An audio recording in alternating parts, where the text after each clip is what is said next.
Hi guys, welcome back to my channel. How are you today? Today I'm back with 4 stories. First story is about OP's best friend, who was furious how OP named her son because it reminds her of her ex-friend's deceased child. Enjoy the stories, guys, and don't forget to like and subscribe. And of course, don't forget to leave a comment. I've been best friends with Chelsea since we met through mutual friends 5 years ago. We instantly clicked and soon enough became sister-like. She was there when I met my husband, and she was my maid of honor at our wedding 3 years ago. Now, Chelsea knows how much I've been wanting a child. I grew up with 6 siblings, and I loved every second of it. My husband and I want 3 children. When I told Chelsea I was pregnant, she was completely ecstatic. She instantly began calling herself Auntie and went baby clothes shopping insane when I told her it was a boy. I think Chelsea is going to be the perfect aunt for my son. Originally, we wanted to name him Benjamin, but it is just a name we both liked, but we weren't sure yet. I am 7 months pregnant now, and unfortunately, my husband lost his grandfather, Adam, 2 weeks ago. He was very close to him, as was I.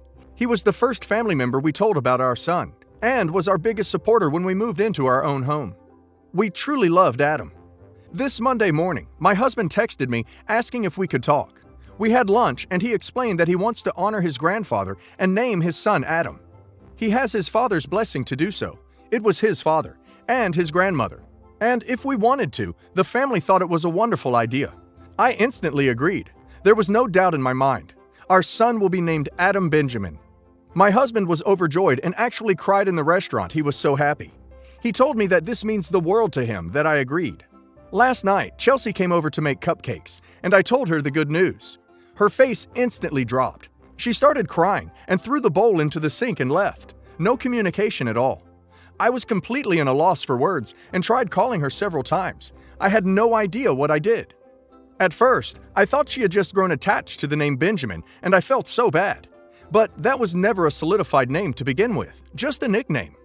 This morning, she called me at work to say that she couldn't believe I would do that to her and that I was a B. I asked her what I did wrong, and she told me, "You're so ducking jealous, aren't you?" Adam was Carly's son.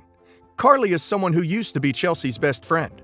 They had a huge fight right before we met. They tried reconciling, and we all tried being friends, but it just didn't end up working out. Carly and I completely clashed in personalities, and she just hated me. I admit, there was some jealousy when Chelsea would talk about all the good times she had with Carly without me. But I understood that this wasn't a relationship. And even if it was, you can't have possession over people. Carly had a son, Adam, apparently, when she was 21. Unfortunately, Adam died of SIDS a month later. I knew about this, but I didn't know his name. I texted Chelsea to apologize, and that I never meant to put salt in her wound, but she acted like I was responsible for her original loss. I felt so bad.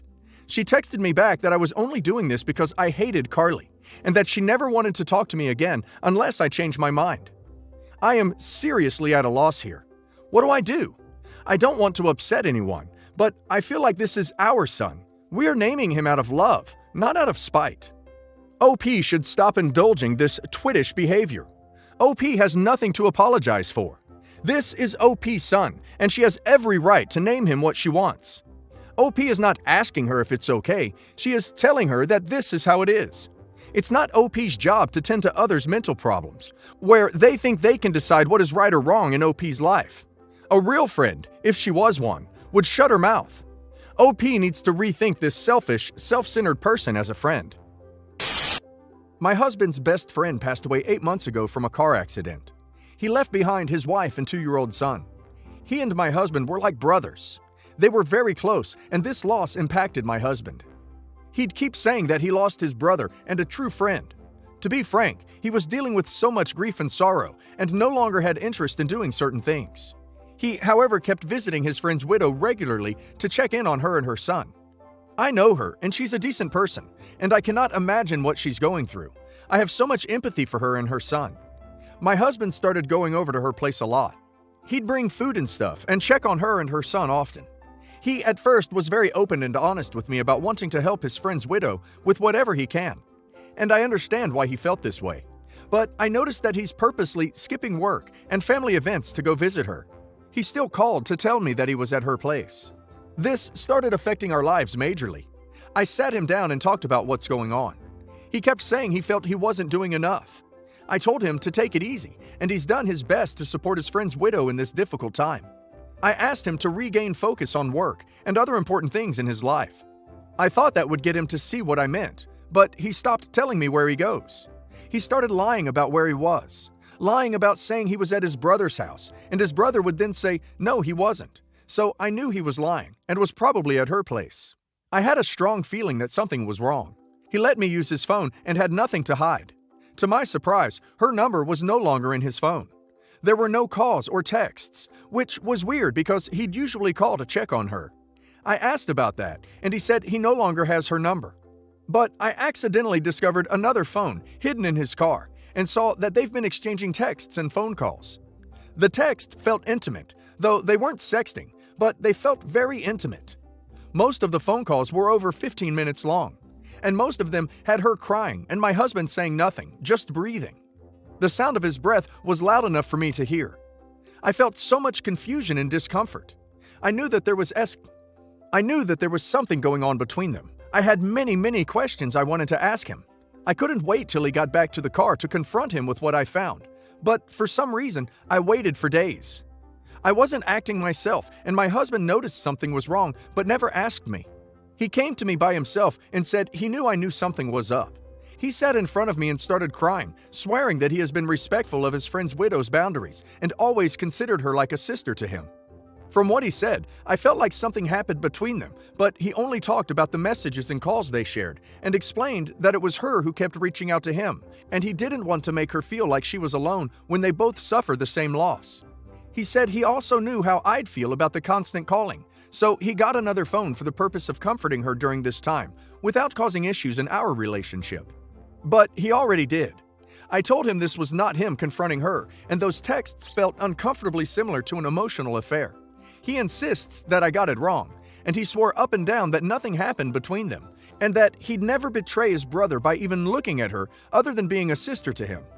He didn't say he was worried for our relationship, just that he'd never betray his friend.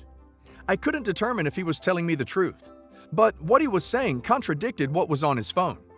He brought the phone and deleted everything in front of me. He said he will no longer have contact with her, and asked me to forget her. So what? I'm supposed to forget that this even happened just because he said he will not be talking to her again?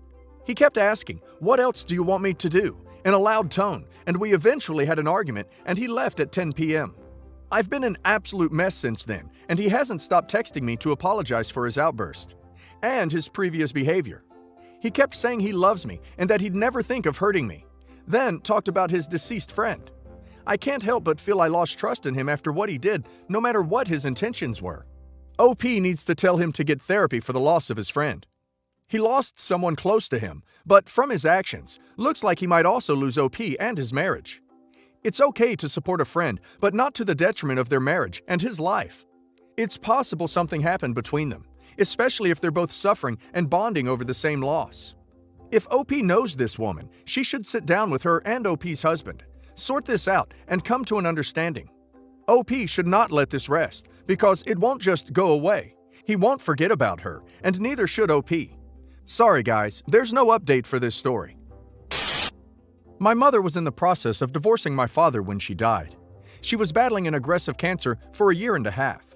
6 months into the ordeal, my father had a blow-up during his birthday, telling her he could not believe she couldn't put on a happy face for just one day. He quickly moved out of the house and rented a place where he took his business trips. My mother was in denial until somebody close to her told her that they saw my father firsthand out and about kissing another woman. She filed for divorce 1 month before her death, and my father went public with his new girlfriend, 27 female. After she died, my father came to the house with a family friend and made a huge scene, crying and saying they had a good marriage and family. As the husband of the deceased, most people expected him to plan the funeral, but conversations with him usually turned to preparing the house for sale and dealing with the estate that he expects to get as the husband. He and his girlfriend moved into the house, and finally, he said that me and my mother were the event planners in the family, so it would be better in my hands, and he gives me full right to do as I think best. He also said he wanted no events at their place because his girlfriend is a germaphobe about where she lives. I ended up doing all the work with my grandmother, aunt, and my mother's best friend. When I sent him the formal notification about when and where we would be holding the memorial, he asked why there wasn't one addressed to his girlfriend, and then showed me screenshots of chats where both he and his girlfriend were criticized.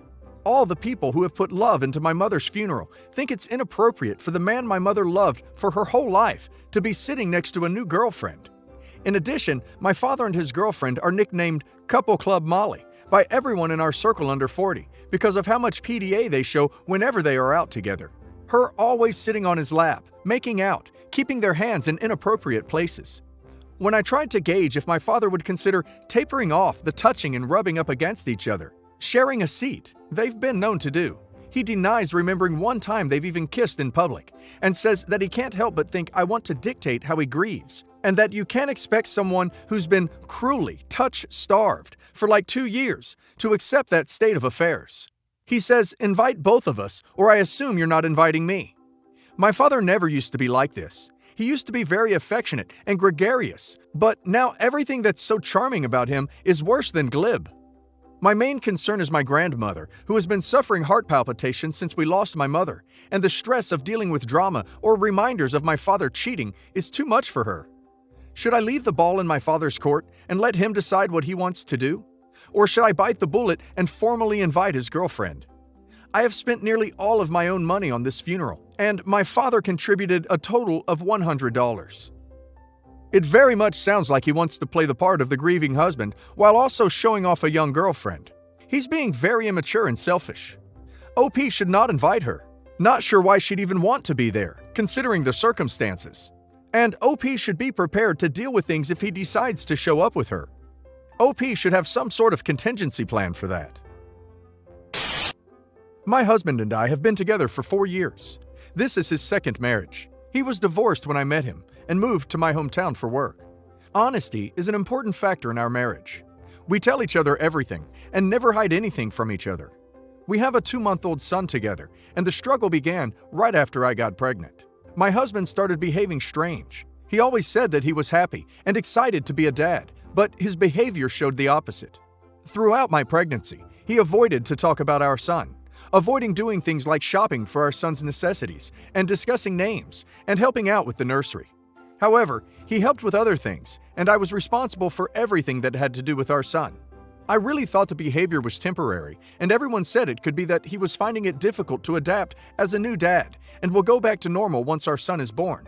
But it got worse. He refused to hold him, refused to be with him alone, and only approaches him when he's asleep, and that's to look at him for a few minutes. I had no help from him. He didn't spend time with him nor touch anything that belongs to him. My mind started coming up with unreasonable thoughts, like maybe he regretted having a baby, although this was planned. Or maybe, I don't know, so many thoughts, and it made me feel this just isn't normal behavior. He'd literally go out of his way to avoid being with our son. He hasn't held him since he was born. There's no bonding going on whatsoever. I've talked to him many times about it, and all he said is that he is being too worried, overprotective of him. I suggested therapy, but he refused, saying he just needed time to get rid of the stress. So there was an accident where I had to go to the pharmacy and asked my husband to watch our son, not feed him, not change him, just watch him till I get back in 30 minutes. I got home and discovered that my husband was gone. I was livid. I called him and he lied, saying he had work. I got into a huge argument with him for leaving our son alone in the house, only because he clearly tried to avoid being a responsible dad for just 30 minutes. He explained this wasn't the case, but I didn't believe him. His sister came over and sat me down to tell me that my husband wasn't being neglectful on purpose, but he's struggling with the loss of his 6-month-old daughter who died in an accident caused by him. She swore it all was an accident, but my husband kept blaming himself for it. I was dumbfounded. I did not know he had a daughter with his ex-wife. I never saw any signs indicating he had a daughter. I know that he's divorced, but never told me about his deceased 6-month-old daughter. And it's probably the reason he's divorced, because he claimed it was because of infidelity. It was too much for me to handle. I felt like he'd been lying to me about many things and caused me so much stress and hardship, on top of what I have already been dealing with. I wanted some space, so I took our son and went to stay with my mom. Her reaction was major. She criticized my husband at every turn, called him a liar and a manipulator, and told me to leave him. He's got major issues besides he's not safe nor mentally stable to be around our son, since he already caused his daughter's death. She told me to focus on my son and do everything I can to protect him, despite the fact it's his own dad she was talking about. I haven't heard from him since I left the house, but his sister is in contact with me. And so far, we've talked few times about my husband's deceased daughter. I'm not gonna lie, I truly felt uneasy. The fact that the accident was caused by my husband's recklessness is so concerning. I told his sister how I really feel about him now, and that I can't let anything happen to my son, especially after what my husband did. It's too hard for me to say that I don't trust my husband. I asked her and his family for some time, but they kept saying I can't keep his son away from him, and he has every right to see him. I feel like there's a ton of pressure being placed on me on top of what I'm already dealing with right now, and his family keeps criticizing me for my stance. I could be acting cruel towards my husband's trauma. He's clearly struggling, and I have no doubt that he loves our son and would never hurt him, but his behavior is causing me to be concerned. He physically removed himself from being near his son. OP is not keeping him away. He's done that already. This whole thing is terrifying, and I think OP should consult an attorney ASAP. Clearly, OP's husband has issues he needs professional help to resolve.